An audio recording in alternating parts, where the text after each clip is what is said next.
Show, presented by Yahoo Daily Fantasy Sports. I'm Dave Loughran. With me, as he is every Tuesday and Thursday, Sal Vetri on Twitter at SalVetriDFS. Give him a follow if you're not already doing so. And, well, to put it simply, we've got a ton to talk about today, Sal. Yesterday, Manny Laura, who is joining the Monday and Friday strategy shows, we got a colorful, vibrant, and impressive cast of characters on these strategy shows. But we discussed a little bit of, the recap, really took a look more at exposures and ownership and what went wrong, what didn't go wrong, what you should fix, and what was just fluky. But today, now that we've got the numbers, I think we should jump into the targets, the snaps, the usage, injuries, and take a first look at salaries and Vegas odds while we're at it. Yeah, it sounds great. Yeah, yesterday's show caught a little bit of it with Manny. It was really good. And yeah, you guys touched on a lot. Just seemed like it was the craziest week for wide receivers in terms of just one percenters just going ballistic, 150 yards, two touchdown catches. But yeah, we got injuries to cover. Just now finally getting to see what some of the offenses are doing from a usage perspective and getting to see if Coach Speak stood up or not. In a lot of spots it didn't. So yeah, I'm excited to break it down. 13 games now, I believe. So yeah, let's get into it. Man, Coach Speak is just ridiculous. Let me tell you. I mean, it really is when you think about, like, I don't want to get into Thursday night football, but I mean, if you're a David Montgomery owner, you're definitely looking at things as if, maybe I said this. I got eviscerated on Twitter by people for making a comment that said, in recent history, many rookie running backs have been drafted too early based on assumptions that they're going to be great. And everyone wants to point out Zeke and Saquon Barkley and guys like that. We all knew that they were, generational talents. I'm not talking about those guys. I'm talking about the Royce Freemans, right? And I'm talking about guys like Rashad Penny, who earlier in the summer was going in the fourth round.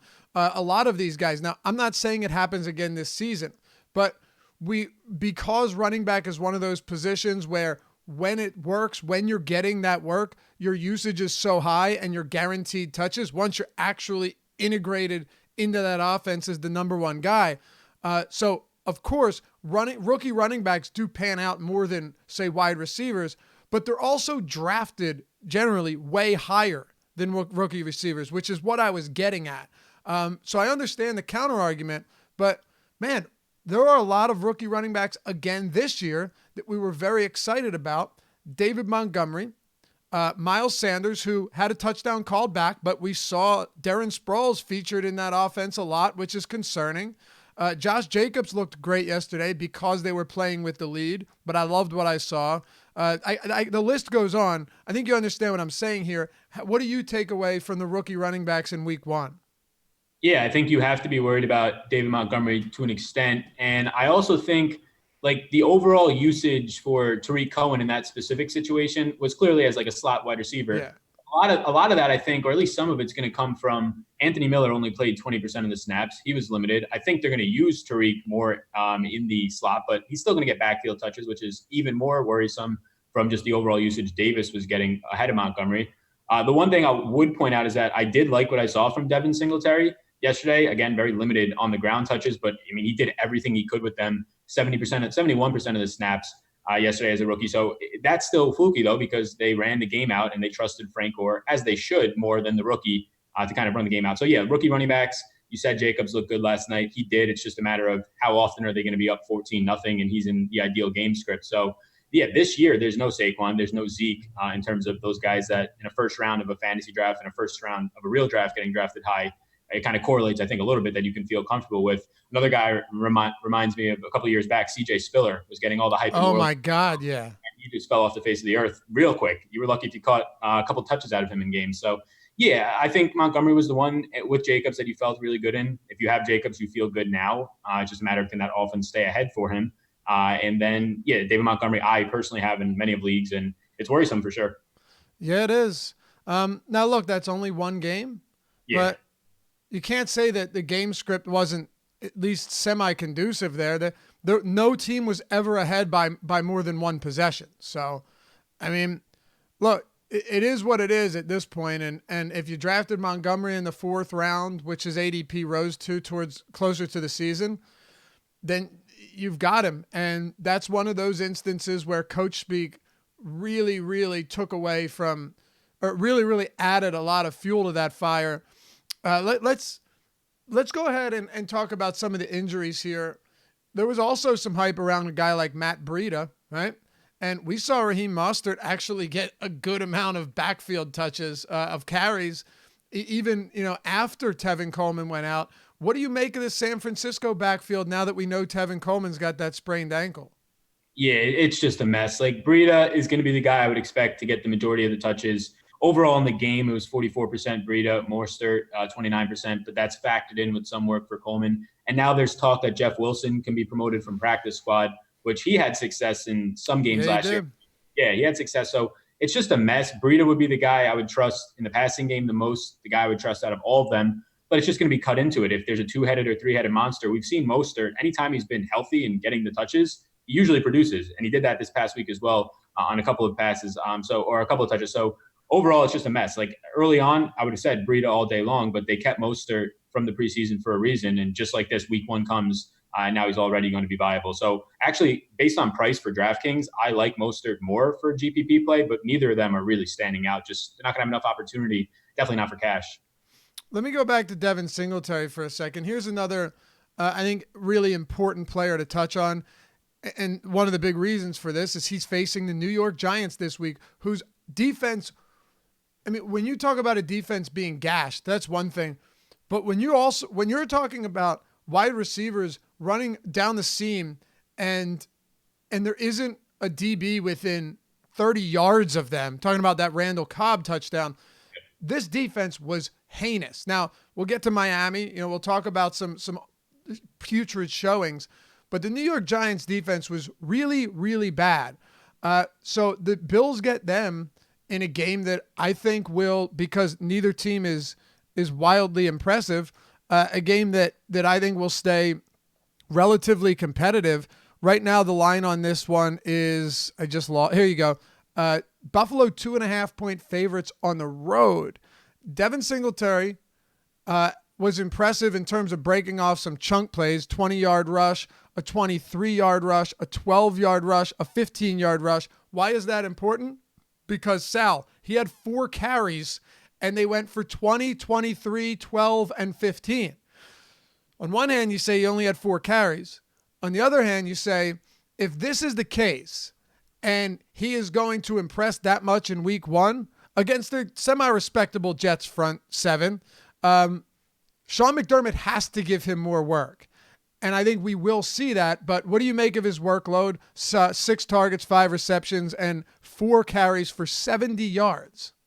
Yeah, they really started to just, in the second half is when they let him touch the ball on the ground. And like you said, 4 carries, 70 yards. He ranked second out of every single running back, only behind Christian McCaffrey, for explosive runs on PFF, which is just 10 or more yards for a run. And he only had 4 carries. Every single one of them went for more. Second only behind McCaffrey. Yeah, I like him. I mean, you talk about the passing game usage. That's great. The Giants are going to be a team that, as of before the Monday night games came in, they were dead last in terms of their pass rush week 1. And that's factoring in neutral situations. So it's not just because the Cowboys have a really good line. So overall, it seems like a very good matchup for Buffalo in general. And I'm excited to see Singletary's usage go up. And seeing the usage just week 1 alone, 9 touches, a lot of them coming in the receiving game. That's exactly what you want on DraftKings. And he was on the field 71.4% of the time. They just didn't run the ball in the first half with him. So I think you're only going to get more out of him. There's a reason why he's on this team and they're as high on him as they are. I just do believe you're still going to get Frank Gore. At least in terms of if they're trying to close out a game in the fourth quarter, that's who they're going to trust. And that's probably why that guy's on the roster more so than not. Yeah. It's a little bit disappointing just given that you wanted to see more carries. And I think you're right that we will see, like, you can't go into it with supreme confidence in Singletary just because 4 carries sucks. Like, what he did with those carries was really, really impressive.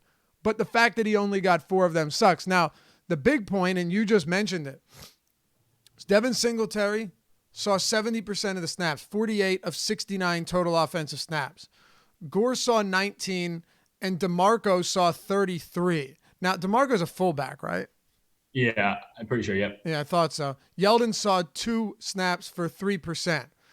So if Frank Gore's getting 11 carries for 20 yards and Singletary's got 4 for 70, I think sooner than later we're going to begin to see a shift more towards Devin Singletary. The question is, when will that happen? So let's just, I'll just ask you straight up. For week 2, Devin Singletary at $4,200 on DraftKings. Maybe there's some concern about the workload, but I personally like him. What are your thoughts? Yeah, I really like him. And just in general, touched on the pass rush not being there at least week 1 for the Giants. Don't expect it to be really at all. This game just lines up as a very nice stack on the Buffalo side. And Singletary, again, being active in the passing game, it is going to correlate, at least from this one game sample, with just in terms of Josh Allen for a stack. So, yeah, I like Singletary at that price point. He's right now sort of in an initial player pool for GPPs. So the LA Rams have a home matchup with New Orleans. One of the highest totals on this slate overall. Actually, I believe it is the highest. Yeah, 54 points, Sal. 54-point over under. Expect to see quite a bit of scoring there, even if Drew Brees is on the road. So Todd Gurley saw 70% of snaps on his respective team. Malcolm Brown saw 27. Darrell Henderson saw 3%. Man, anyone who has drafted him in that 7th and 8th round doesn't feel great about themselves right now. Man, talk about being overhyped to hell. But 54% of snaps, and really Todd Gurley was used often late in that game to run the clock out, to keep possession. We saw that he is still the most capable, dominant, and effective running back in the Rams backfield. But we can't ignore the fact either that Malcolm Brown did get a decent amount of carries. He did see a decent amount of work. And if you look at just red zone opportunities, Malcolm Brown saw 5 red zone looks. Todd Gurley saw 0 in that game. Yeah, so just Gurley's usage in terms of snaps was good to see, 70%. But it's clear that they're kind of holding him back a little bit. I mean, this was a game that was competitive the whole time. And yeah, they gave the ball to Malcolm Brown 11 times. If this was last year at this point, that would never happen. He'd be on the field 90+% of the time. Now, Malcolm Brown did see the 2 touchdowns, red zone carries, but those were his drives. So it wasn't like they were pulling out Gurley in the red zone and now Malcolm Brown is the red zone back. Right. He just had specific drives and he ended up getting in the end zone on them. So Gurley's still going to have touches in the red zone. And yeah, Gurley was the guy that they trusted. The end of the game, got every single touch pretty much in the fourth quarter, especially closing out that game. He iced the game and he looked good. 15 overall touches, including a reception for 101 yards. It's just a matter of, you don't like seeing another guy in that backfield have 11 touches. So I was high on Gurley week 1. I thought he was very effective. Overall, he led every running back in yards after contact with 73. It's just a matter of, if somebody else in the backfield is going to see 10 touches, or I don't know if you see 11 a week for Brown, but right around 8 to 10 makes sense. At least going off of what they were doing week 1, it's a little bit worrisome. But it makes sense from their standpoint as a team. Like, yes, reduce his workload by 30%. Let him be healthier and fresher come playoff time. Yeah, if you can win games without giving Todd Gurley 28 touches. Yeah. Now, here's what I think is really interesting. My guess is Todd Gurley will be low-owned. I don't want to say this week as much because just of the monster total. But if we keep seeing, like 14, 18 touches, I think his salary will come down to a point where you can't not play him. Yeah, and I honestly think it's very close, if not already there. I totally agree. Right, it's right there right now. Just it depends on what you think of the matchup. And overall, people are going to definitely overreact to it. I don't think it's this close it's right now 55-45 split with Brown. I don't think it's that close. I mean, the overall snaps didn't indicate that. I think that's just the way that the play calls were going. And this is a team that relies heavily on play action, and Gurley's a much bigger threat in the backfield than Malcolm Brown in terms of fooling the defense for play action. No question. Yeah, Todd Gurley 5th in elusiveness rating this week as well. Leading it was Alvin Kamara. It's not even close. 226 elusiveness rating. Eckler was 2nd at 177. I'm assuming you watched last night's Monday Night Football game? Yes. Okay. Alvin Kamara is a pinball inside of a pinball machine. It's outrageous, Sal. Yeah, I think it was last year, week 1, they played Tampa or something, and every single target from Drew Brees was going to Kamara, and it was the same thing. Like, the dude was just bouncing off of every first tackler. It's nuts. I don't understand it, but it's nuts. Yeah, and we don't even need to talk about Kamara because the easy answer when it comes to him is, hey, if you want to pay for him, just go ahead and play him.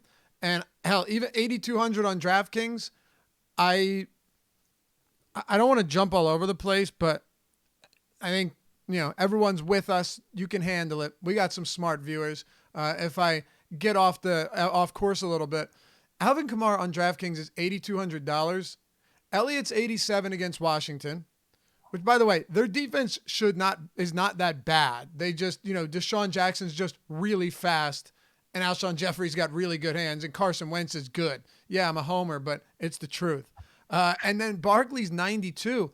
At that price point, I mean, Alvin Kamara to me against the Rams, again, how do I not have a lot of interest in him at $1,000 discount and a markedly better matchup than Barkley? Yeah, you said it all. I mean, it's by far the best game environment, it seems, right now. He's still getting the targets, second on the team last night, only behind Michael Thomas in overall targets. He saw 70% of the running back targets, which was actually more than he did towards the second half of last year with Ingram back there. So, yeah, it's hard not to get away from him at 8,200 in an ideal game environment. I still do like Zeke at 8,700. You should see those snaps go up from 31 without a doubt. Now another week of practice.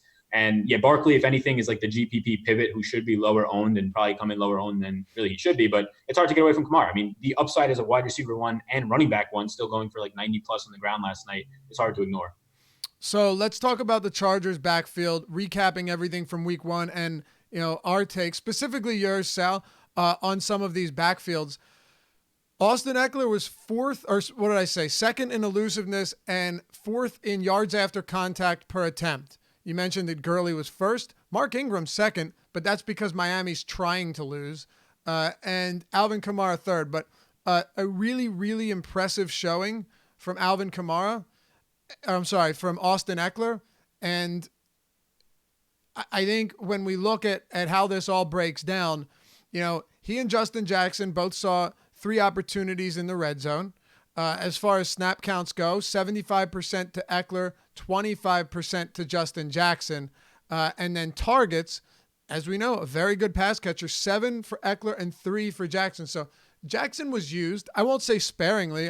He got some opportunities, but Austin Ekeler was downright fantastic, and I probably should have had more than I did.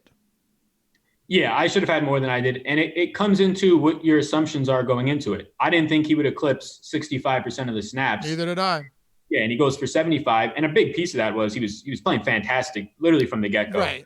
Every single touch was so effective. I mean, he had 18 touches overall for right around $150. And overtime didn't hurt either.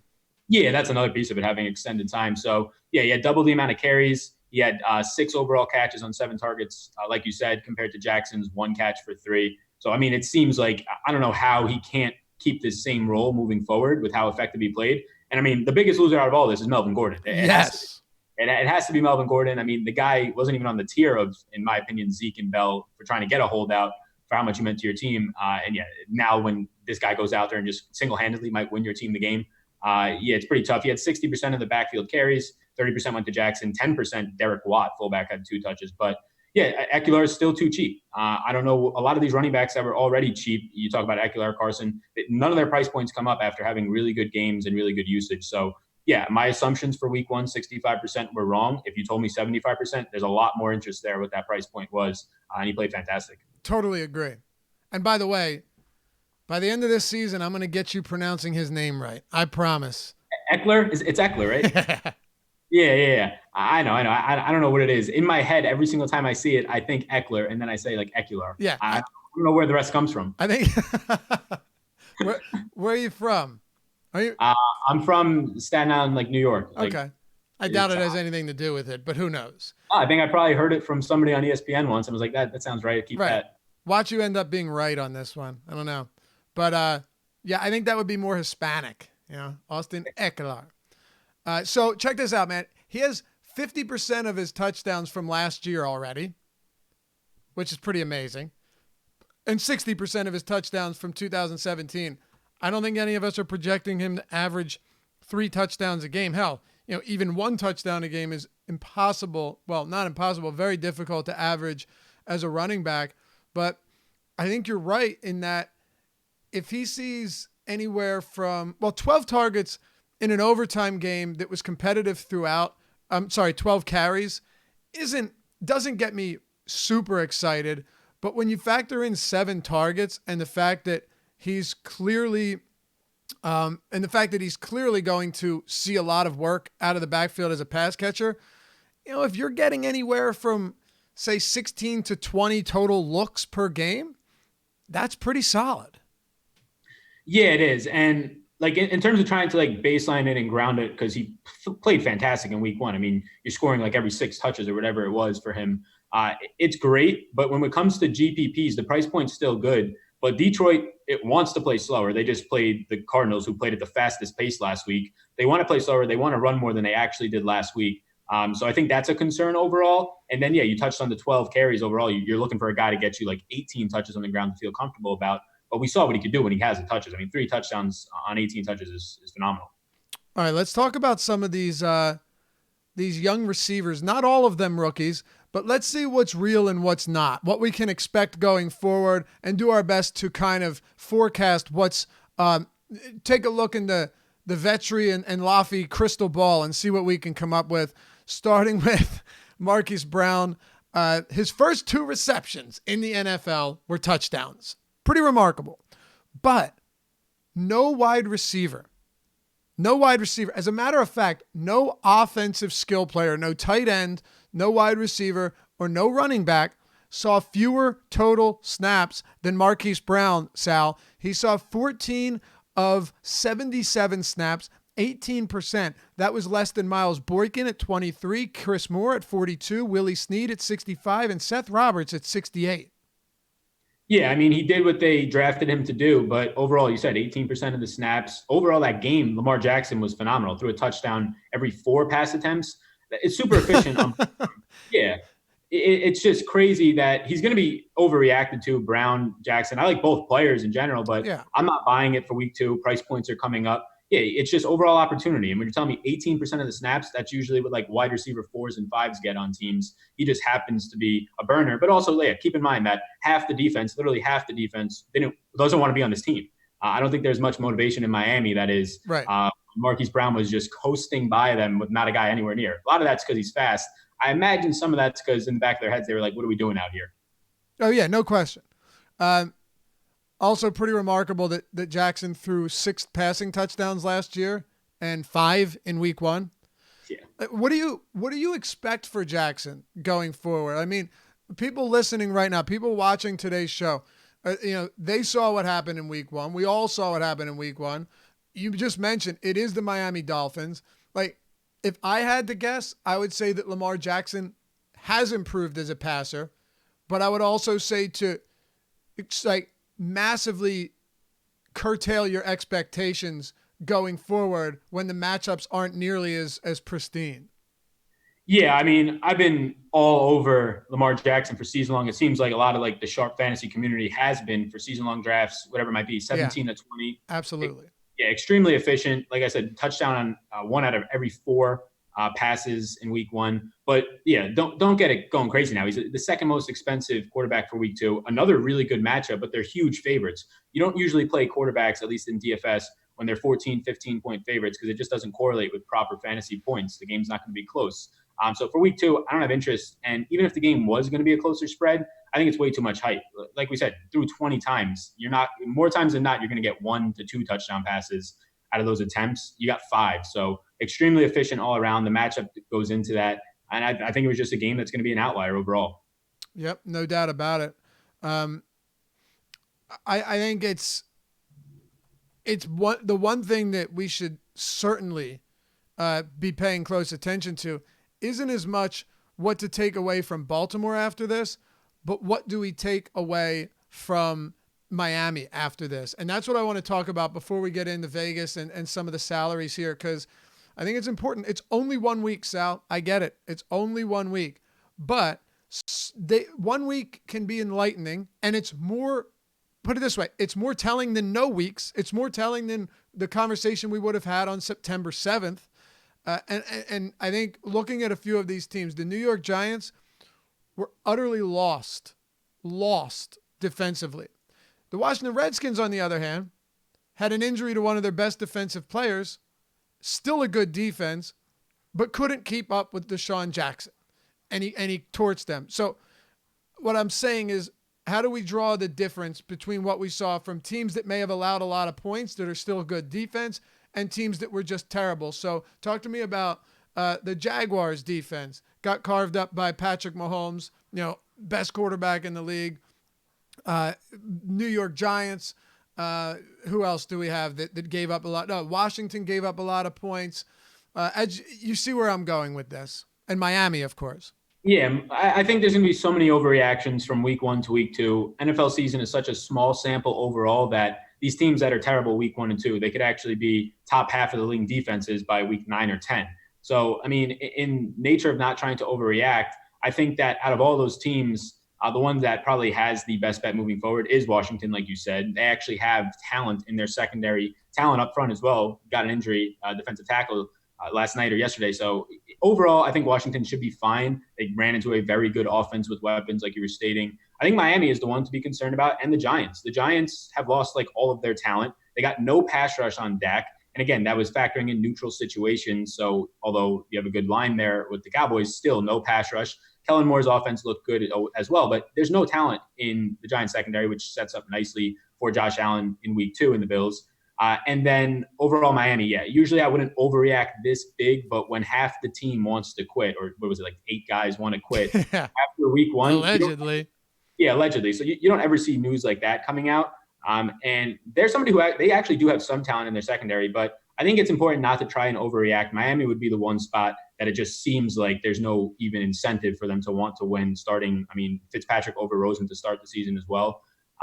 Overall, though, I wouldn't read too much into a lot of the overall blowouts, but that's kind of where my stance is right now. I don't want to read too much into it, but there are spots where you kind of have to sit there and say, yeah, there's no reason for these guys to actually be trying. For sure. All right, a couple more things we need to hit on here. Some really important stuff from a DFS and even a season-long context.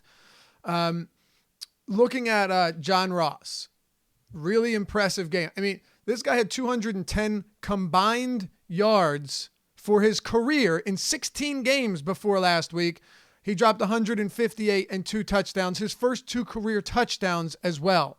He saw the second most snaps on offense behind Damian Willis, which is pretty interesting. What do you forecast for a guy like John Ross, of course, while AJ Green remains sidelined? Yeah, it's all while AJ Green remains sidelined, and we'll see what he draws this week against San Francisco. I don't expect any shadow treatment from Richard Sherman, but he should see a good amount of him. But yeah, John Ross in week 1 was fantastic. He was getting all the looks from Dalton, but keep in mind that Dalton threw 51 times. Yeah. I don't know if we'll ever see Dalton throw 51 times again in his career. So keep that in mind. He threw a ton, still was getting the most targets on that team, though. Tyler Boyd did see 11, did actually have a decent game, 8 catches, 60 yards. So in terms of a guy who might have, quote unquote, burned you in a GPP, you should see lower ownership on Boyd. John Ross is a guy that I wouldn't go back to the well expecting what he did, but the targets are definitely good to see. And really, who else is going to take, 1, the snaps, and 2, those looks away from him in terms of big plays? Boyd's an intermediate to short route runner for the most part. And then you have Damian Willis, who earned the start last week, but that was mainly because they weren't sure on what John Ross' health was. He looked extremely healthy. So I think there is merit to it. He clearly had a ceiling game and probably a career game. But there's going to be probably 1 and 2, John Ross and Boyd in targets until AJ Green comes back. But yeah, you have to weigh the fact that Dalton had 51 attempts. Yep. And I'm taking nothing away from Damian Willis, but look, he's an undrafted rookie who, how much do we really expect him? I don't know. I'm not necessarily sure how much we should really expect from him, although it was interesting that he played that many snaps. John Ross went 9th overall a couple of years ago. They clearly want this guy to be one of their top receivers. And Sunday was at least an indication that there are some encouraging things to come. I don't know if he will be able to sustain this, not that type of production, but like actually have a large role in the offense. He led the team in targets. But I do think it's exciting if you're looking for some cheap options that can break off big plays. Well, there's John Ross. He gives you another one of those. And God, there was a lot of speed on Sunday. So last thing I want to ask you, any other injuries or notable happenings from Sunday or Monday that you think we need to touch on because of the fantasy impact? Yeah, I think there's a few. So definitely Devin Funchess. He seems like he's done. There's a clavicle or a collarbone. Seems like he's on IR now. I don't know if he's done for the year, but he's going to be done for a while out there. The main players to step into that role are two young guys, Deion Kane, who's been a preseason just superstar, had an insane touchdown catch this preseason, and then Paris Campbell. Paris Campbell was ahead of Kane in snaps by about 12, 13%. So one of them is going to get a lot more work in this offense. It just matters, do you really think Brissett's going to look their way over T.Y. Hilton when they do pass? But that's somebody who's going to move into a clear starting role. Mike Williams looks like he's fine for the Chargers. Tevin Coleman, we touched on a little bit. Mixon seems like he's fine. So all the Giovanni Bernard chalk this week might be avoided. And then Albert Wilson actually came out. He only played 12% of the snaps. And then looking into it, he actually suffered a calf injury. So that actually explains why he only played 12% of the snaps. So nothing major. The biggest piece is probably the Indianapolis Colts wide receiver Funchess going down. Okay. And yeah, just a few more things to mention quickly. Courtland Sutton looked to have legitimate chemistry with Joe Flacco, who didn't even look sharp. But that was, I think, what we saw from Courtland Sutton, especially if you drafted this guy saying he's the number one. Well, Emmanuel Sanders wasn't even involved until the second half. Sutton saw caught 7 of 8 targets for 120 yards, came just a couple yards shy of a touchdown there. Derrick Henry had a 75-yard receiving touchdown, which was one of the funniest things I've ever seen. Like, I don't know how did you see that? Yeah, I don't know how he lumbered down the sidelines and scored with relative ease. I mean, it's scary. Yeah, but one thing I mentioned about him before the season started is I think Derrick Henry will have, and I know it sounds like a lot because it is, but I would not be surprised if Derrick Henry had 300 carries. That's 18.8 per game, depending on how. The only thing is how often will they be playing from behind, which is a big deal. But if they're even competitive enough, and their defense looked good, Sal. Sure, we can put something on Baker Mayfield. He looked off. But their defense was flying around. They baited him into some really bad throws. They were everywhere. Derrick Henry saw 19 carries and 2 targets, 1 reception for 75 yards. I think he's going to be a voluminous runner this year. It's just he doesn't have a ton of involvement in the passing game. What are your thoughts on him as we dive here, make the transition into salaries at $6K against the Indianapolis Colts in a game that right now has an over-under and spread of 3 points in favor of Tennessee, and the Colts, 44-point over-under? Yeah, so I think you have to pick your spots with Henry as much as you can. Like, you're not going to get that 75-yard touchdown. He only had, in the receiving game, he only had 2 overall targets. That one just went to the house. But yeah, he's the clear workhorse in this backfield. I think the 300 carries is definitely in sights. I want to know what a line on that looks like because I wonder if that's even favorited. But yeah, Derrick Henry this week, he's going to be you said he was there at home, right? So he's a favorite. Yeah, 3 points favorite. Yeah, this is the exact spot that I would want Derrick Henry. He came in tied for 4th from last week in terms of how many red zone touches he had with 4. That's good to see. As long as they're ahead and as long as they're moving the ball fine, it makes sense. And it's good to see that A.J. Brown, a guy who had got some comparables as much as you can to Julio Jones coming out of college, it's nice to see him make big plays, 3 catches for 100 yards, because you need that to get down the field to actually approach the red zone. You're going to get a lot of touches out of Henry. I pick my spots. A home favorite is the exact type of spot that I pick him at $6,000. Yeah, me too. The only thing that sucks is, if this game gets fluky and Indy goes up, there's always that concern that the game gets away from him. We saw that with Nick Chubb. That was highly disappointing. Leonard Fournette had a couple receptions, fumbled one of them. What do you make of Cleveland right now? What do you make of Nick Chubb? I know this is it's either I think it's a Monday night game, or maybe it's Thursday. I don't know. It's not on the main slate. What do you make of Nick Chubb and everything we saw from this Cleveland offense? Yeah, I think it was just clearly bad. Like, early on, Baker actually looked fine, and it looked like it was going to be that all these Browns fans have been waiting for years. I still think it's going to be okay. Just more so a reality check. You have to imagine that the Titans were like, yeah, we're going to circle this game because everybody's just talking down on us, and Cleveland seems to have already won the Super Bowl. So it's still a good defense in Tennessee. I don't weigh it too much. Odell and Landry were both on the field for 100% of the snaps. So anything in terms of Odell being limited by an injury, like he was kind of even alluding to, I don't have any concerns there. The offense is still fine. Njoku, I believe, got in the end zone, so he looked good. Chubb, in general, in the backfield looked fine. He actually got vultured on a touchdown from Hilliard. So I think the offense is going to be fine moving forward. They ran into a tough opponent that I would assume had a lot of steam behind them for this one game when they were just pretty much being left for dead before the game even started. All right. And last one. I know I've said that a lot, but I just keep remembering things that are super important. Kerryon Johnson. I said on yesterday's stream with Manny, if there was one, I don't want to say mistake, but one thing that, I look back and say, I probably wouldn't have done that. I probably wouldn't have had as much Kerryon Johnson as I did. Now, I didn't have a ton of him, but it was one of those situations where it just felt like, like I should look back and say, hey, you know what? It should be a game script. He should get the work, but who knows if he's really going to be that guy? And he wasn't. He still, of course, was leading the team in carries, but if there was ever a game where a featured running back should see every opportunity and just absolutely crush from a fantasy perspective, it would have been exactly how that game went yet on Sunday. Yeah. The things that you would assume about that game, they've been saying that they want to run the ball. They brought in an offensive coordinator to align with Matt Patricia.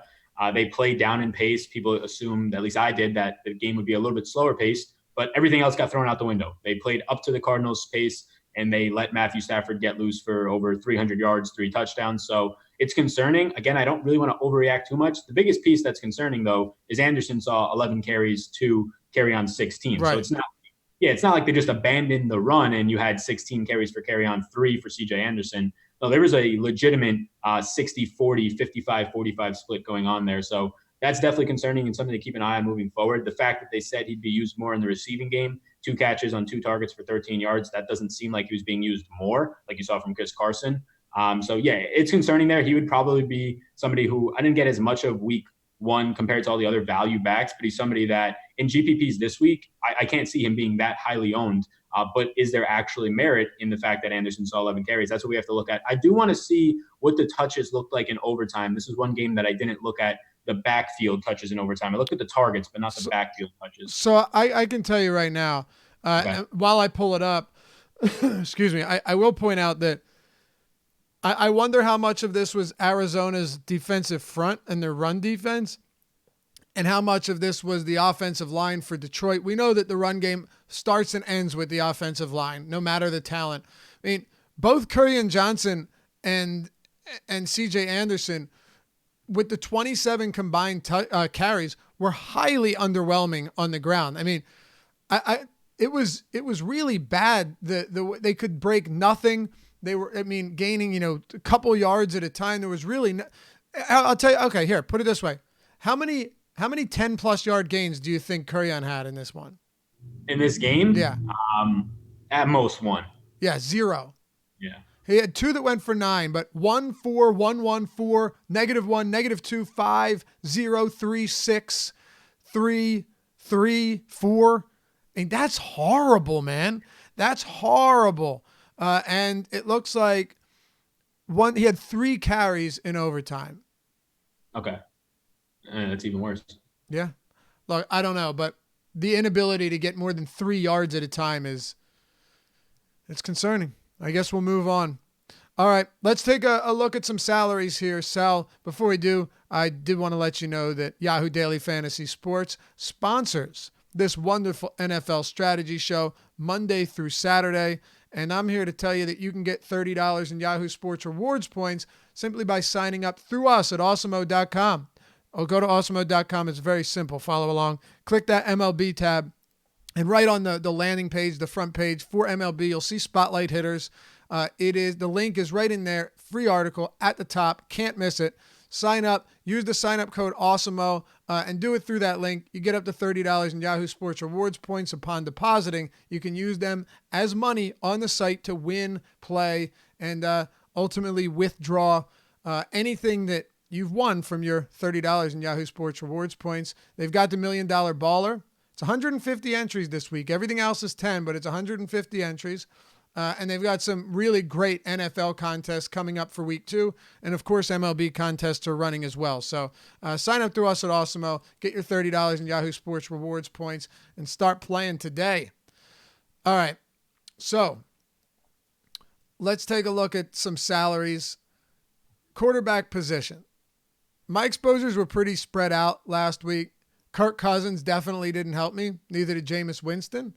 And neither did the fact, Sal, that the 25 or so percent Patrick Mahomes I had a whole lot of Tyreek Hill in, most of those lineups. So that sucked because he was paired with Watkins. But I'm very fine with flattening out quarterback exposure. Not crazily, but, having 6 guys anywhere from like 15 to 20%, depending on the slate. So is there anybody on this slate where you say, look, I like them so much that I would be more than willing to get, way above the field? Yeah, 2 guys that stand out in terms of just getting more than the field and making an active effort to is going to be Jared Goff and Josh Allen for me. Look, Goff last week, he was the number 1 quarterback in terms of what his expected completion percentage was supposed to be and what it actually was. It was 10% lower, which just means overall that he should be due to, on the season, regress for sure, but he had a bad game. His wide receivers, both Cooper Kupp and Robert Woods, were both in top 10 for separation for wide receivers in week 1. Kupp played 90% of the snaps, looked absolutely fine from his injury. 7 catches, 10 targets, was in the slot for 8 of those targets. So everything looked good on this offense. Even Gurley in his 70% somewhat limited role looked fine. It's just a matter of Jared Goff did not really play as well as they expect him to. So I'm actually looking at that. Clearly, it's going to be owned in this very high-paced game. Everybody wants to stack it. Or high total and pace. I wish the total was a little lower. But then Josh Allen's the one for 5,300. It makes a lot of sense to me. The Giants, again, we've kind of alluded to a bad defense overall week 1. Really, the defensive talent's not overwhelming there. Their pass rush was dead last week 1 in terms of pressure rating. Josh Allen is the exact guy that you don't want to get a lot of time. He'll throw the ball deep. He had a really nice connection with John Brown in week 1. I think 7 catches, $123 and a touchdown. And also they at least credited him. I don't know how many of these were actual rushes, but they credited him with 10 rushing attempts, which was twice as many as the next closest, Jameis Winston. And if you're not going to get pressure on Josh Allen, or at least less than expected or less than average, it's going to be even better for him to kind of get loose, run around a little bit. 5,300 seems like a very cheap price point against a Giants defense that we just saw get absolutely shredded. So favorite quarterback this week, right now, it's only Tuesday, but who's your top guy? Josh Allen. It is Josh Allen. Okay. Lamar Jackson and the Baltimore Ravens are 14.5-point favorites. I wonder if people are going to assume that we see some form of repeat like we did from last week, but I don't think that'll be the case. Arizona might not have the most stout defense in the league, but they're certainly nowhere near as bad as Miami, and they're not tanking. Yeah, and Lamar Jackson right now, I guess he's deserving based off if you're saying his performance last week, but now he's priced at that ceiling. Yeah. At 6,700, you're paying for a ceiling. You're paying for Patrick Mahomes as the highest quarterback price I've seen in I don't know how long, 7,500. So you need these guys to realistically do what Lamar Jackson did last week to feel comfortable. 35 points, 30-plus points. Patrick Mahomes can definitely get it, but do you want to really anchor your lineup on that price point? With Lamar Jackson, yeah, the defense looked bad for Arizona overall, but I just can't pay a $6,700 price tag for a guy who is wildly efficient and probably not going to be that efficient moving forward. I agree. Also with Pat Mahomes, I think he's fine because he came back in after missing a snap with that ankle injury, but those things can swell up. So it will be interesting to see what happens throughout the week, assuming he'll be fine there. Do you want to pay for him? Patrick Mahomes, he's always definitely somebody on my radar when it comes to building out my cash lineup because you're just locking in such a high floor, especially in this matchup. But in GPPs, I'm not going to be leveraging him that much this week, if at all. I imagine he comes in lower owned, though, just due to the price point. Yeah, so that's my thing. If Patrick Mahomes is getting really low ownership, a Kansas City team stack or even a game stack, run it back with like Waller or Tyrell Williams could be really appealing, which, by the way, man, Darren Waller looked phenomenal yesterday. Like, it's hard to say, oh, yeah, he's going to be dominant because a lot of that is dependent on Derek Carr, too. But I loved what I saw from him. Route running, he had burst at tight end. Once he caught that ball, he could move yards after the catch. There was just good hands. I really liked what I saw from him. We'll get to him once we talk tight ends because – they're facing the Kansas City Chiefs in a game that has the second highest over-under on this slate behind only the Rams and Saints. It's at 52 points. So I must ask, what are your thoughts on Derek Carr? He's $5,100, basically the same price as Jacoby Brissett and Marcus Mariota. Yeah, I think he comes in either like fourth or fifth on my initial interest. I have interest in Dak. I have interest in Aaron Rodgers. But at that price point, it's really nice. I mean, we saw what he did. Sans no Antonio Brown really ever out there, and it still looked okay. Tyrell Williams looked to hold his own as a number one wide receiver. I imagine moving forward in a game where they don't have to kind of rely on the run for a decent part of that game, and you get more pass attempts out of Derek Carr. It's only going to get better for Waller. It's only going to get better as they use slot wide receiver rookie Hunter Renfrow more. So yeah, I think Derek Carr at that price point is fine. He is going to be an underdog in this spot. Usually you like the line to be maybe a little bit closer as an underdog, but that seems fine and ideal. Yeah, he's right now, I think, fourth in terms of my initial, what we can call rankings right here in this player pool that I have. Yeah, and let's not forget, Tyrell Williams is only 4,400. Yeah. I think that's extremely appealing, especially if they're playing from behind. He caught 6 or 7 targets for 105 yards and a touchdown. That's closer to his ceiling, I would assume, but he looked really good, man. If you saw, he was getting open downfield more than once. It was really impressive. And Darren Waller, he's definitely going to be popular. I can't imagine he isn't, but he's only $3,300, and he was also effective. Look, these guys all caught like 80-90% of their targets last night. Derek Carr was accurate, but how often will that happen? I don't know. But if Darren Waller can average 7-8 targets, and I wouldn't be surprised to see that be the case. Jared Cook thrived in Oakland last year. I think it's a distinct possibility that he could be one of the best values for weeks until that price tag comes up. Anything else at quarterback for you, Sal, before we move on? I mean, I would mention Dak. Washington defense going to be a little bit injured. The offense looked really good for Dallas week 1. And then Rodgers, 6,500. I feel like he falls in a price range where nobody really wants to get to him. The Packers looked really bad week 1. Keep in mind that was against the number 1 overall defense from last year. I imagine he throws more than 30 times this game coming forward, somewhere probably around 35. So yeah, Rodgers at 6,500. A Packers stack overall seems very sneaky. That's probably the only way I get to him. Okay. So talking running back position, always nice to be able to take a look at some of the value here. You and I already discussed Singletary. If you guys are just tuning in now, you can always go back and start the show from the beginning. So Singletary, 4 carries, 70 yards, but also very effective, really efficient, and was used as a pass catcher for playing from behind, which they came back and won. We talked about Eckler. We both like him. One guy that I really liked last week, and I know I talked about him on most of the shows, was Marlon Mack. Just went completely overlooked, but I'm a believer in Frank Wright. I like knowing that Jacoby Brissett practiced with the first team all summer because Luck was out. And Marlon Mack was someone that I was more than willing to get over the field on because he is good, and I expected it to be competitive. That was one of the ones I got right. And he went for 174 yards on 25 carries with a touchdown. He didn't have a single target, but my God, Marlon Mack was phenomenal on the ground, averaged 7 yards per carry, which you love to see. And you know what? Maybe you can tell me what his – oh, here it is. He was 6th in yards after contact per attempt. Just really impressive game. Yeah, Marlon Mack looked great. Overall, the touches were there. Like you said, nothing really in the receiving game. Coming into this one as a small underdog, it's nothing that's shying me away, as I have right here at least a 3.5 point underdog on 2 different sites.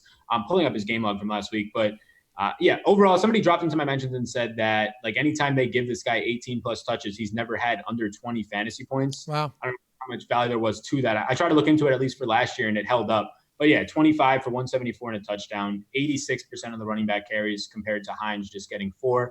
No real usage in the receiving game. But yeah, this is a guy that at his price point, if he gets the touches and the game stays close, which I don't have any reason to think it won't, he seems like a fine play. It's just you saw what Tennessee did to overall the Browns last week. Are you concerned about that? I would say I actually am a little bit. I am too. I liked last game. I liked the last spot for Mac a lot better. But you know what? If at sub 6K, he's going to be overlooked entirely again, then that could definitely change my mind. But here's the thing. Let's do what we did on last Tuesday's show. I think it kind of put everything, instead of taking that 30,000 foot view, we can zoom in a little bit and focus. You've got, let's start at Joe Mixon at 6,500. Okay. And I'm going to go down to, let's say, Marlon Mack at 59. Because this was the same range as last week. So you've got Mixon in a home matchup with the San Francisco 49ers. I think this one is hard to predict because of what we saw last week from both teams. One of them very impressive. Another one came on late, but Garoppolo didn't look good. Niners are 1.5-point road favorites with a 45 over under. The next one on our list is Chris Carson at Pittsburgh. 2 touchdowns in this one, even though one should never have been called a touchdown. I'm just saying that was not a touchdown. But 15 carries, 7 targets, and 6 receptions. So with Mike Davis gone, expect to see a lot of Carson in the passing game. Then Fournette at Houston, Sonny Michel at Miami. Bad game, but if there's ever a remedy to remedy those woes, well, here you have it. He had 14 yards on 15 carries, by the way. Less yards than carries. Austin Eckler, Mark Ingram, Derrick Henry, and Marlon Mack. That's a group of running backs that all of whom could be at the top of a tournament this week. Yeah, and that's always the range, right? It's sort of the mid to then getting to the lower range because you know what you get in the high up guys, the expensive players in terms of usage. Yeah, for this range right now, the one that stands out to me the most is $6,000 Mark Ingram. The Ravens are huge favorites in terms of expecting game flow to be very running heavy, and they already are a rushing heavy team. Even though week 1 happened, still a team that wants to be running the ball, bringing in Mark Ingram. This is a team that had 14 red zone rushing attempts between 3 guys, 7 for Gus Edwards, 5 for Ingram, and 2 for Justice Hill. And don't just think that now Gus Edwards is this red zone back for them. No, you had Mark Ingram getting pulled in that game. Right. He very well probably would have seen 8 or 9 red zone touches. And when you just think about game flow and game scenario and script, yeah, Mark Ingram stands out. The issue there is clearly the passing game. But if you're going to tell me a guy is going to get 18 to 20 touches and very well be, just based on Vegas's spread here, in the red zone a lot and probably see 5+ touches, it's hard not to have interest at $6,000. The only concern is Arizona did look pretty good against Kerryon Johnson, like we were saying last week, and CJ Anderson. And then Lenny Fournette is a guy for really GPP strictly. This is exactly what I look for, is guys who their situations don't change at all, but they burned people the week before, so their ownership plummets. The post-hype players. Yeah, post-hype syndrome. Like they had, he had every carry except one, every touch except one in the backfield. By far led the running backs in snaps. It wasn't even really close. Shouldn't even be noteworthy for the most part in terms of what Armstead got in this offense. So you're going to get a difficult matchup, but it's a guy at 6,300 who is going to be on the field for 90 snaps and 95% of the touches. So those are sort of like the GPP options. Ingram even viable in cash. And then, yeah, Sonny Michel, the game script's great, but it's just a matter of where does the running back touches go? He looked bad in week 1, and you still have guys out there who in Rex Burkhead who looked great, James White who looked great as well. Yeah. Sonny Michel's a tough one for me because he's not going to be involved as a pass catcher. He wasn't last year, and it won't happen this year. But I don't see Belichick just being like, all right, you had a shitty game in week 1. Now we're going to, just completely cut back your snaps. But I don't know if you mentioned it. I was looking at some viewer comments. Well, James White, Burkhead, and Devlin, fullback, but still all had more snaps than Sonny Michel, who had 23 of the 70 offensive opportunities. Just to dig into this a little bit more, do you think Sonny Michel is worth it? And the only reason I ask is because if he had 100 yards and 3 touchdowns, I wouldn't be shocked. We've seen it happen with these Patriot running backs before. It's just he's not involved in the passing game. Yeah, it's the thing. I mean, they're now, like you said before the show to me, 18.5-point favorites against Miami. You expect to see a lot of rushes, but you would expect to see that the other night when they were up by 20 the whole game on Pittsburgh. Right. So Good point. I think it's just really strictly GPPs here. There's a concern because in the preseason, and Tom Brady was quoted to saying, our offense is going to be feeding Sonny Michel, but that was before Josh Gordon came back. That was before they got Antonio Brown.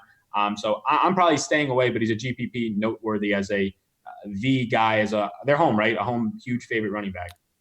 Yeah. Who's a home favorite? Is New England home or away? No, they're on the way. They're 18.5-point favorites on the road. That's road. That's why I thought they were home. Oh my God. I know. Opened at 14.5. It's up to 18.5. like last week was the nut low, meaning I don't see any way it gets worse than that for Sonny Michel. Uh, there's also the question: is he healthy? Is the knee good? Um, if I end up with like 10 or so percent Sonny Michel, I'll actually feel okay about it, just because I know that these Patriot running backs are very capable. But look, I'll go back to what I said with Curry and Johnson. Is it necessary? Like, is it necessary to prioritize Sonny Michel when we've got so many other guys that are in really favorable spots? You mentioned Mark Ingram as one of them.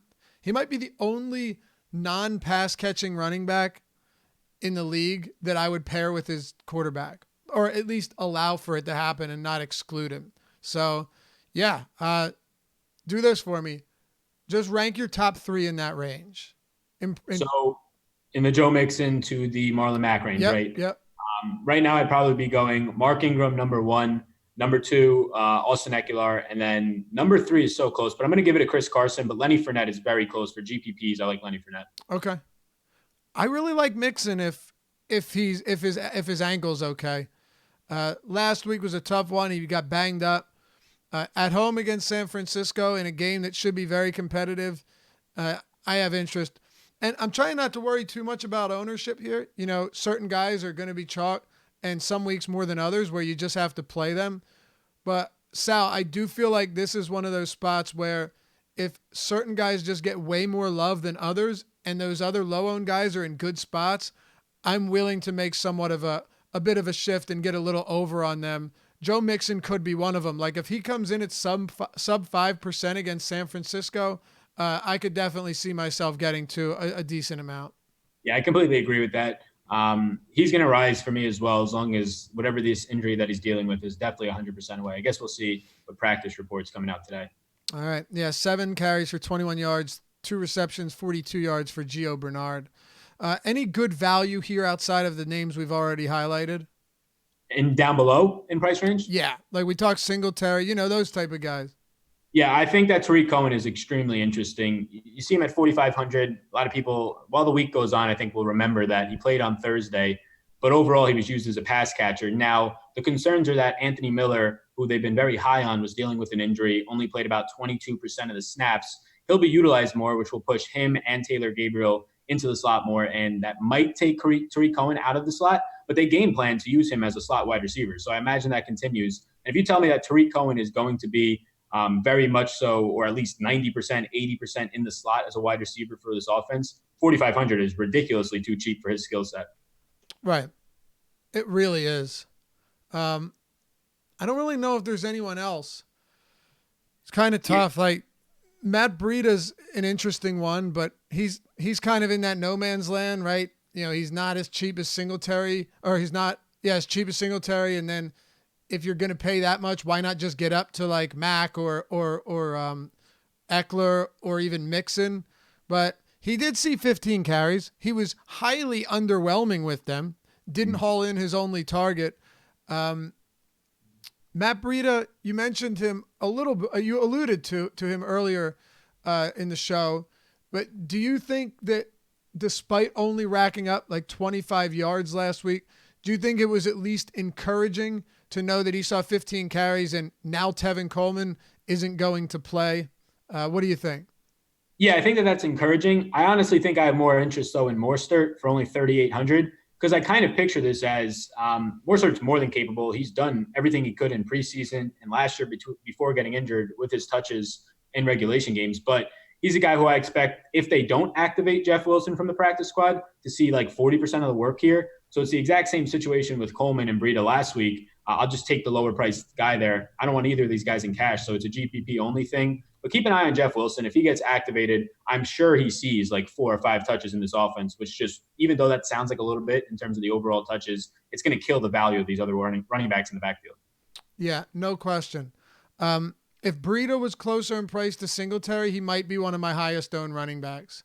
Yeah, I completely agree with that. And then the only other thing in terms of guys being somewhat cheap down here that I could point out would be Kenyon Drake just playing from behind a ton against New England, 4,300. You're going to get a lot of overall targets going his way. I would imagine the better pass catcher than Kalen Ballage. Yeah, I'm with you. Anything else at running back, Sal? No, that's all. All right, let's talk wide receiver. I tweeted at Manny Laura yesterday because this is something he and I have been talking about all off season, that if we have that number 4 pick, granted this is before Ezekiel Elliott signed and the situation was in flux in Dallas. If we had that 4 pick, and we did in many cases, we're going DeAndre Hopkins over David Johnson.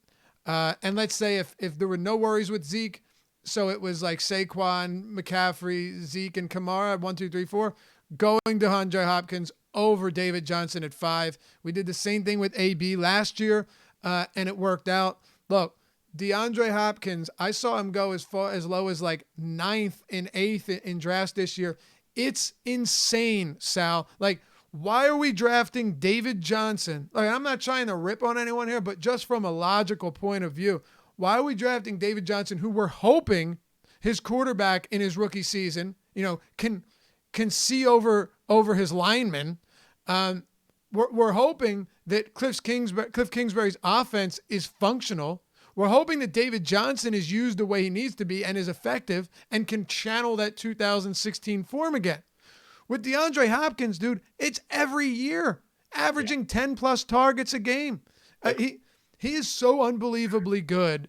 Watching him is a true pleasure every single week. Now, it's a matchup with Jacksonville, but I just wanted to throw that out there.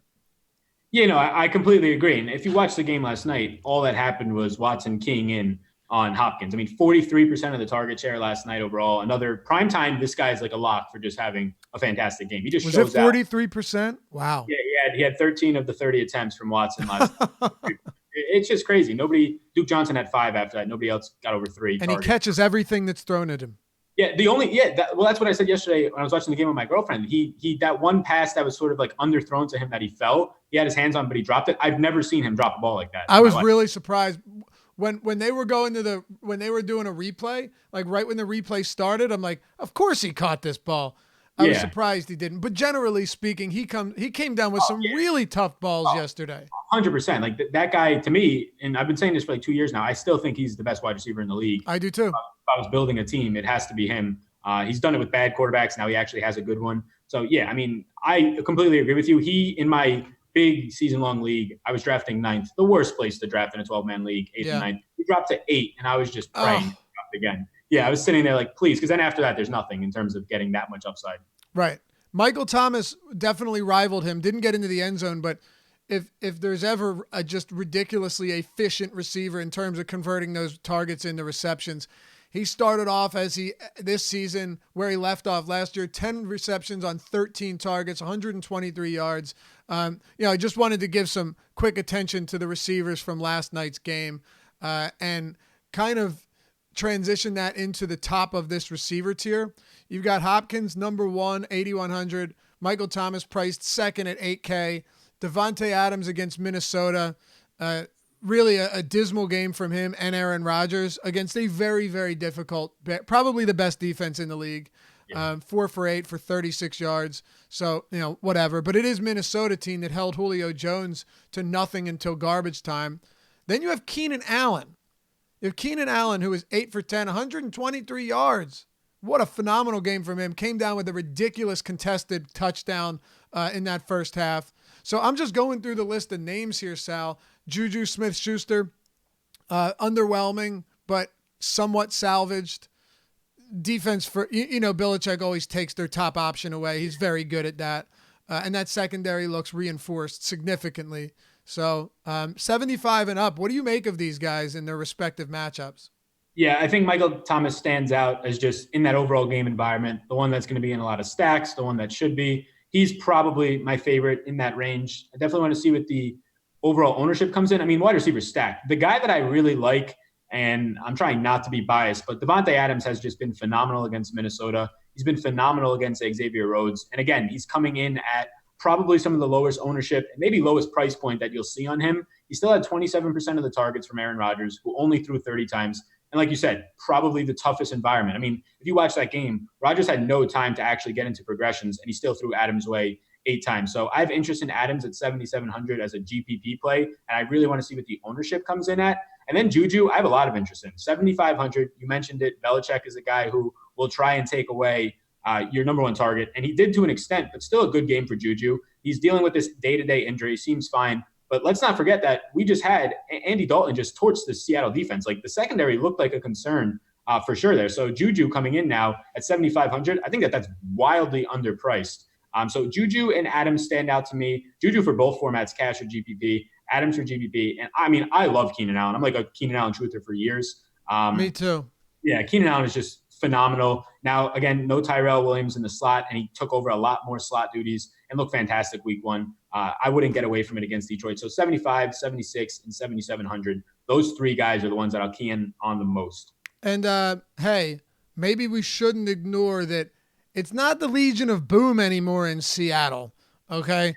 It certainly is not a very, very strong secondary on this team. And, you know, if you're wondering, well, how Andy Dalton did, he threw for 418 yards. That's right, 418 yards passing for Andy Dalton. Do you know when the last time he did that was, Sal? When? Never? Never. Yeah. That's right. I actually, let me just make sure here. I don't think, wow, he's been in the league that long? No, stop it. That can't be right. Wow. When do you think he entered the league? Andy Dalton? Yeah. Like 2009? No, 2012.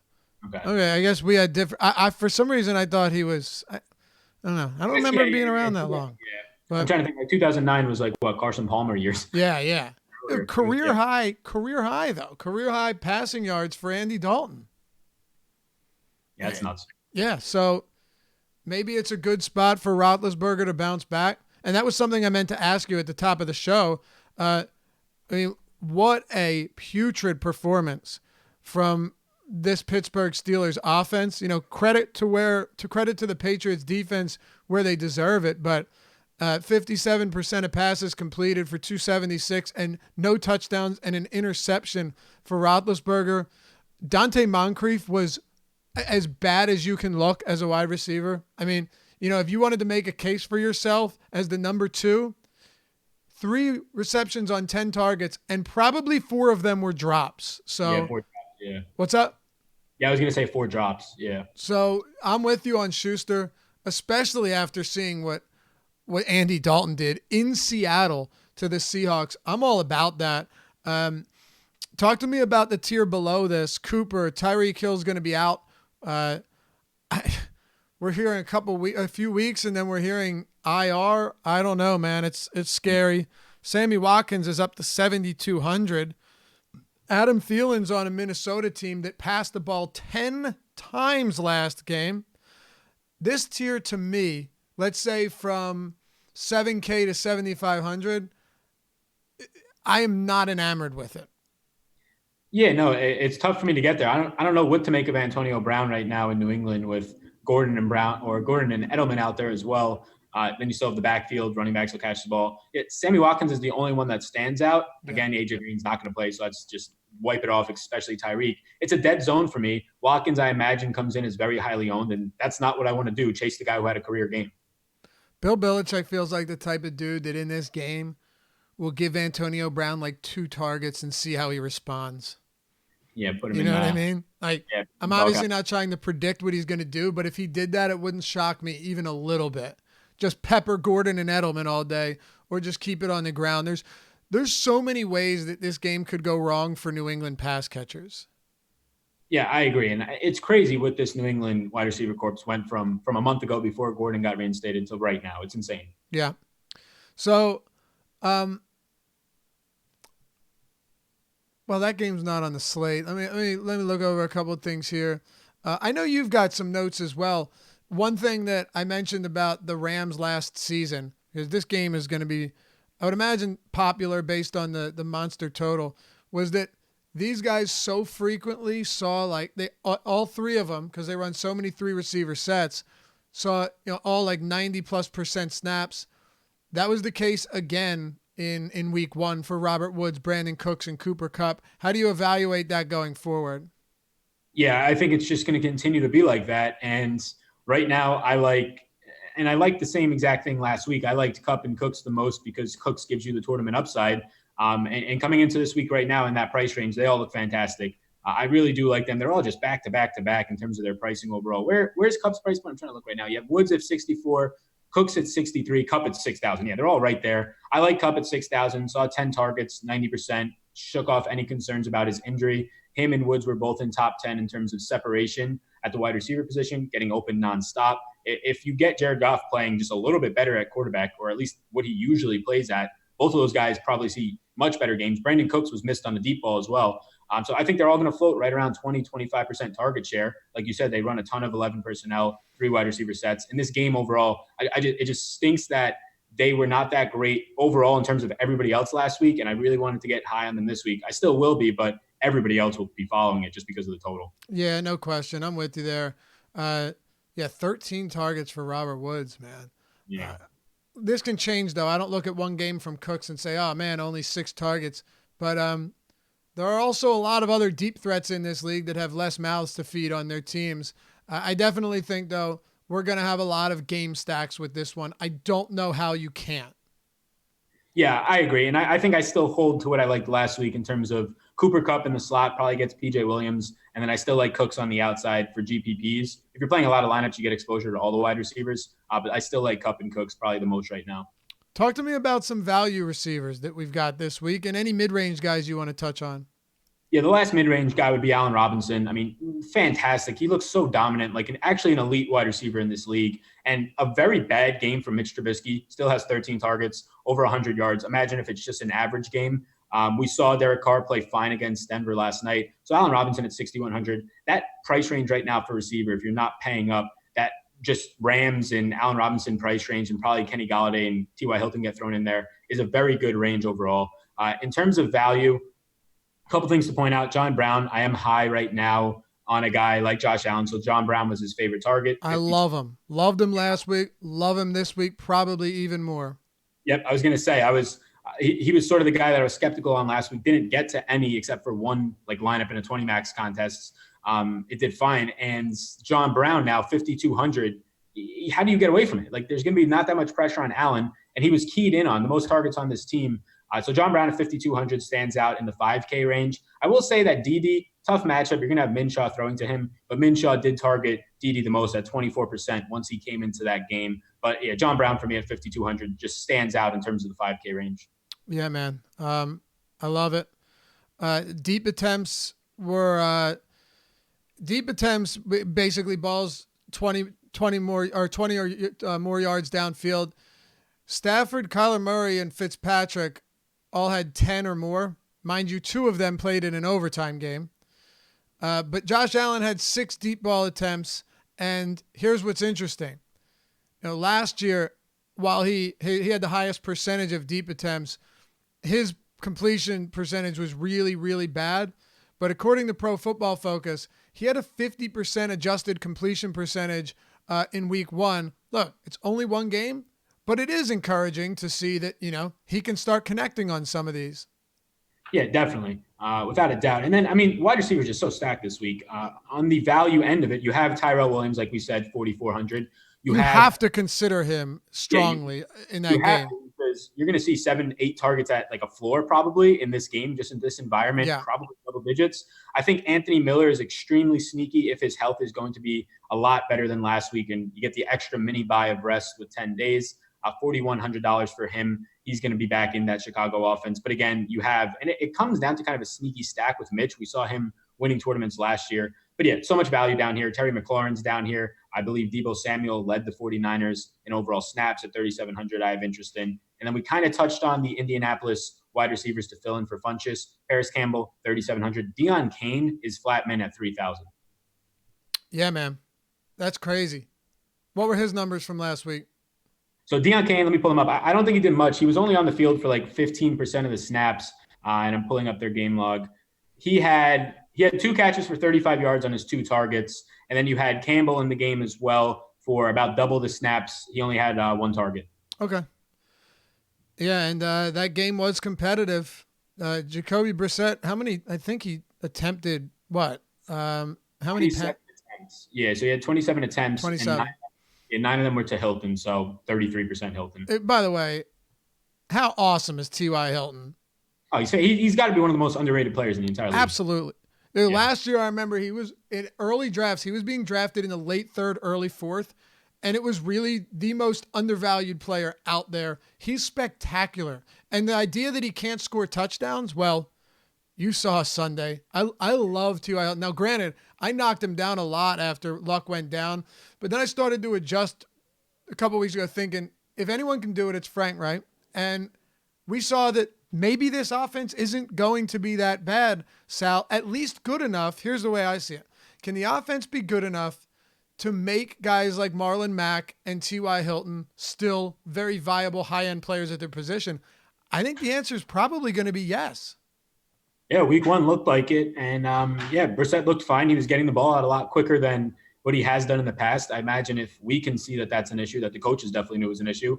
So yeah, I think the line is clearly the best it's ever been now. A little bit too late for them. But yeah, I think overall it's fine. And yeah, T.Y. Hilton, like we said, super underrated, very comparable in terms of what he's being looked at right now, how good he does with just no-name quarterbacks when Luck isn't in there, to a guy like DeAndre Hopkins. Yep. And by the way, Sal, if you mentioned it, my apologies, but the reason we're even discussing Deion Kane is because of the Devin Funchess injury.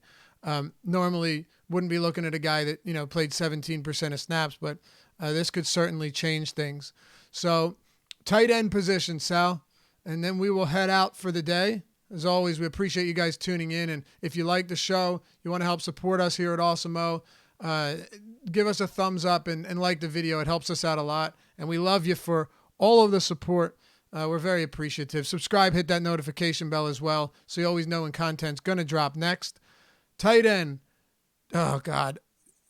Patrick Mahomes overthrew Kelsey on a wide open touchdown because he tried to do a no-look pass. That sucked. George Kittle had 2 touchdowns called back on the same drive. That sucked. Evan Ingram was spectacular. Had one of he was one of the most targeted players on week one altogether. I think it may have been only Jamison Crowder that saw more than him. Yeah. Crowder saw 17. Ingram saw 14 targets, the second most of any pass catcher, any player on week one. So Jared Cook, I didn't expect Jared Cook to be all that incredible in New Orleans. I think he'll have his games, but I also think he'll pull some Houdinis and disappear like he did yesterday because of Kamara and Michael Thomas. But what do you make of these top tier guys? Yeah, I think the top tier is going to be just wildly under-owned. So that's really going to kind of depend on what people should be doing in terms of getting more exposure and how easy it'll be to sort of double the field. Just because the 3K range is absolutely stocked this week. It's loaded with value, and not even just like flyer value, guys that might lead their team in targets next week again type value. Yeah, I'm with you. We'll get there, but let's quickly just get to this. I guess you'd call it the mid-range, right? Yeah. Well, Ingram against Buffalo is a fascinating one.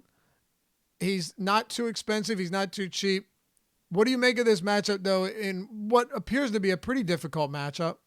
Yeah, it's definitely going to be a difficult matchup a lot. I mean, it goes from best matchup potentially last week to bottom 5 matchup this week, but I still like it. I mean, if you can afford it, it's just a matter of getting away from the cheap guys, because if you can afford it, he's still going to be utilized in this offense. They said he's the main focal point of their offense, more so than Barkley. So you see 14 targets, even if it regresses to 7 or 8, that's still very good at 5,200 for a tight end who we know has red zone upside. We know has a ceiling on him.